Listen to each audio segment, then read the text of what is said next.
पाकिस्तान के साबिक सदर और साबिक chief of army staff general retired Pervez Musharraf तवील अदालत के बाद दुबई के एक अस्पताल में इंतकाल कर गए हैं। परवेज़ मुशर्रफ पर जहां मुख्तलिफ हल्के सख्त तनकीद करते रहे हैं, वहीं उनको सराहने वाले भी कुछ लोग मौजूद हैं। काफ लीग और MQM समेत परवेज़ मुशर्रफ के साथ इक़्तिदार में रहने वाले वो सियासतदान भी मरहूम सदर की तारीफ़ कर रहे हैं जो आज तहरीक इंसाफ में शामिल हैं।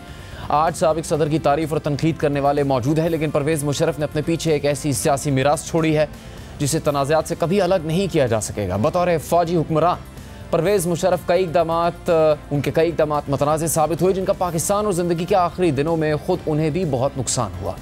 कारगिल जंग से लेकर मुंतखब वज़ीर आज़म नवाज शरीफ का तख्ता उलटने और फिर आइन मुअत्तल करके ख़ुद ही सदर पाकिस्तान बन जाने तक परवेज़ मुशर्रफ ने कई ऐसे इक़दामात किए जिन्होंने कई तनाज़ात को तो जन्म दिया ही, लेकिन परवेज़ मुशर्रफ के बिला शिरकत गैर इक़्तिदार की राह हमवार कर दी थी। 20 जून 2001 को सदर पाकिस्तान का ओहदा संभालते ही परवेज़ मुशर्रफ को जो एक बड़ा फैसला करना पड़ा वो दहशतगर्दी के खिलाफ जंग में शिरकत थी। 9/11 के वक्त परवेज़ मुशर्रफ पाकिस्तान के स्याह और सफ़ेद के मालिक थे।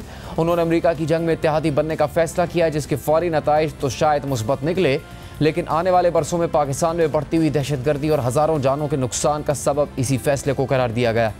परवेज़ मुशर्रफ को अपने पेशरो आमिरों की तरह गैर जमाती बल्दियाती इंतखाबात करवाने का क्रेडिट तो दिया जाता है, लेकिन मरकज़ की सियासत में अयूब खान और ज़ियाउल हक की तरह परवेज़ मुशर्रफ पर भी किंग्स पार्टी बनाने और अपनी पसंद की पार्लियामेंट और वज़ीर आज़म मुंतखब करवाने के इल्ज़ामात लगे। 2002 से 2007 तक मुल्क में नाम नहाद जमहूरियत भी रही, मुंतखब पार्लियामेंट और वज़ीर आज़म भी अपना काम करते रहे, लेकिन परवेज़ मुशर्रफ बावर्दी सदर भी रहे और मुल्क की तकदीर के सारे फैसले करते रहे। परवेज़ मुशर्रफ के मतनाज़ तरीन फैसलों में से एक 2 बार आइन मुअत्तल करके PCO जारी करना और आला अदलिया के जज साहिबान को ओहदों से हटाना था। 26 जनवरी 2000 और फिर 3 नवंबर 2007 को परवेज़ मुशर्रफ ने 2 मरतबा आइन मुअत्तल किया और मुल्क में इमरजेंसी नाफिज करके आला अदलिया के जजेस को PCO के तहत हल्फ उठाने पर मजबूर किया। जनवरी 2000 में परवेज़ मुशर्रफ अपने इक़्तिदार के अरूज पर थे, इसीलिए चीफ जस्टिस सईद-उज़्ज़मा सिद्दीकी और उनके दीगर साथी जजेस की मज़ाहमत कामयाब नहीं हो सकी। परवेज़ मुशर्रफ ने मुखालिफ जजेस को फारिग भी किया और PCO के तहत हल्फ उठाने वाले जजेस से मनपसंद फैसले भी लिए, लेकिन 3 नवंबर 2007 को फ़ज़ा मुख्तलिफ थी। मुल्क में दहशतगर्दी के खिलाफ जंग छिड़ चुकी थी, जिसमें सिक्योरिटी एहलकार और आम शहरी मुसलसल कुर्बानियाँ दे रहे थे। लाल मस्जिद ऑपरेशन हो चुका था, अकबर बुगटी एक फ़ौजी ऑपरेशन में कत्ल किए जा चुके थे, बलूचिस्तान में हालात संगीन थे। इसके अलावा मुल्क में सियासी बेचैनी भी बढ़ चुकी थी। परवेज़ मुशर्रफ और उनके हामी सियासतदानों की आवाम के अंदर जड़ें कमज़ोर हो चुकी थी। परवेज़ मुशर्रफ पर वर्दी उतारने के लिए सियासी और अवामी दबाव बढ़ चुका था और इसी दौरान वकला तहरीक ने परवेज़ मुशर्रफ के इक़्तिदार को मज़ीद कमज़ोर कर दिया।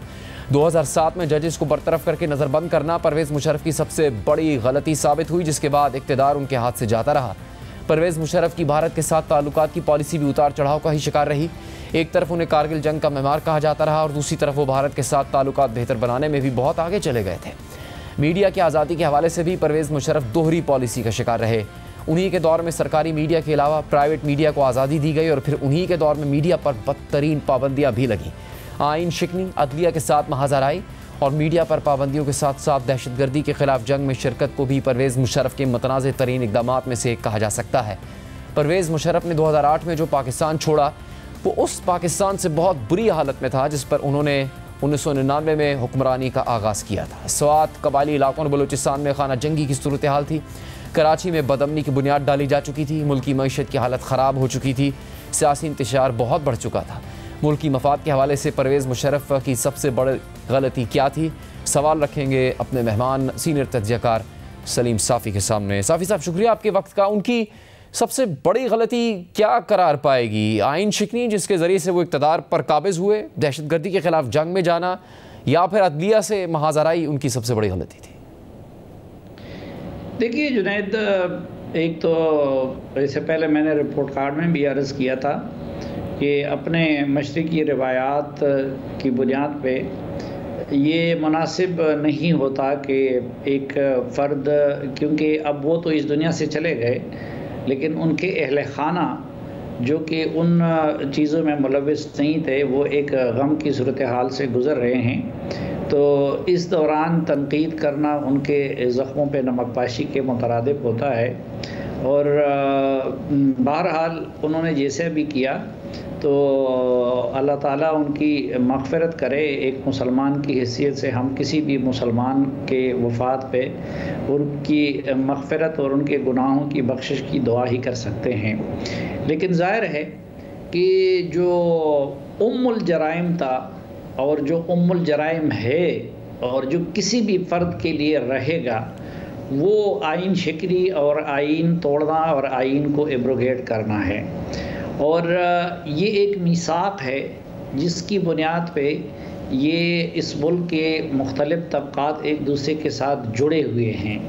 اور اگر کوئی اس میثاق کو توڑنے کی کوشش کرتا ہے تو پھر اگر وہ پاکستان کو جنت بھی بنا دے تو ہم ان کی تعریف اور توصیف نہیں کر سکتے. صافی صاحب، آپ کی بات کو مد نظر رکھتے ہوئے ہم ان کی ذاتی زندگی پر تو بات کر ہی نہیں رہے. جو انہوں نے اپنے دور اقتدار میں اس ملک میں اقدامات کیے اس کے حوالے سے بات کر رہے ہیں، اور پھر وہ پورے ملک کو متاثر کرتے تھے، اسی لیے آپ کے سامنے یہ سوال رکھا.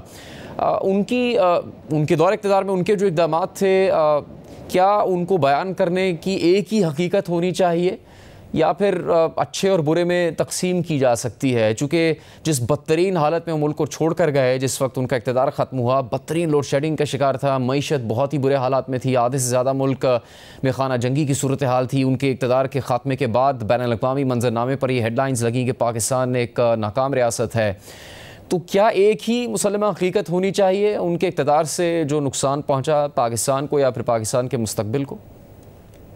نہیں، وہ تو تاریخ کا سبق یہی ہے، اور پاکستان کے حالات نے بھی ہمیں بار بار یہ سبق دیا ہے کہ بدترین جمہوریت کے نتائج وہ بہترین آمریت سے وہ اچھے ہوتے ہیں.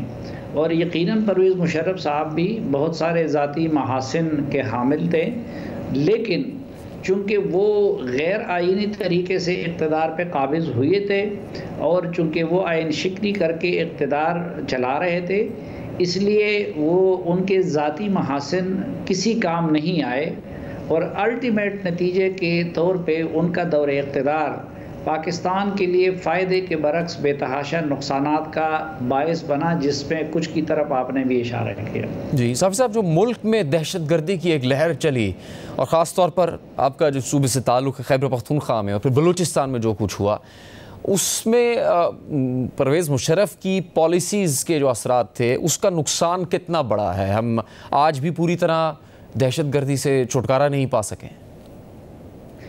دیکھیں، اس کی بنیاد تو ڈالی تھی جنرل ضیاء الحق صاحب نے، اور یہ جو انتہا پسندی ہے اور دہشت گردی ہے اور فرقہ واریت ہے اور اسٹیٹ سے ہٹ کے گروہی جہاد کے تصورات ہیں، یہ ساری چیزیں اس معاشرے اور اس ملک میں رائج کی گئی ضیاء الحق کے دور میں.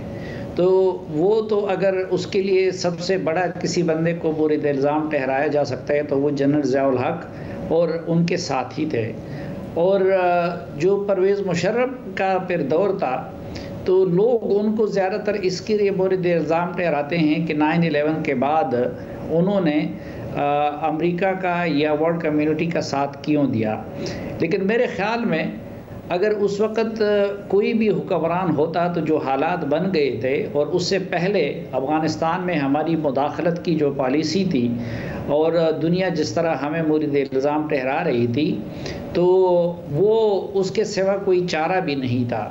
اصل جو جرم ہوا ہے اور جس کی وجہ سے پاکستان دہشتستان بن گیا، تو وہ میرے خیال میں ورلڈ کمیونٹی کا ساتھ دینے کی وجہ سے نہیں، بلکہ اس کے بعد دوغلے پن اور منافقت اور ڈبل گیم پہ مبنی پالیسی کی وجہ سے پاکستان کا یہ حشر ہوا ہے.